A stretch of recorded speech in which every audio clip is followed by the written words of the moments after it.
Hello दोस्तों, आप सभी का पूर्णिमा ज्ञान चैनल में स्वागत है। आज हम सीखेंगे ये जो हमारा रो में शो हो रहा है लिस्ट, वो हम कॉलम में करेंगे। देख सकते हैं आप, नेम, इंग्लिश, मैथ्स, जैसे हम कॉलम में करेंगे। तो इससे पहले हम सिलेक्ट कर लेते हैं एंड देन कॉपी करेंगे।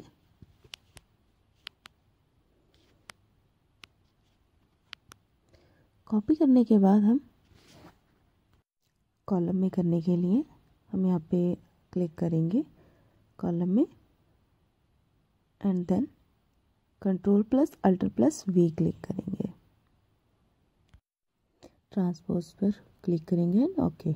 देख सकते हैं आप, कॉलम में आ गया है ये। ऐसे ही हम इसे रो में भी कन्वर्ट कर सकते हैं। तो ऐसे ज्ञान प्राप्त करने के लिए पूर्णिमा ज्ञान चैनल को like, subscribe and bell icon को दबाना ना भूलें। Thanks for watching.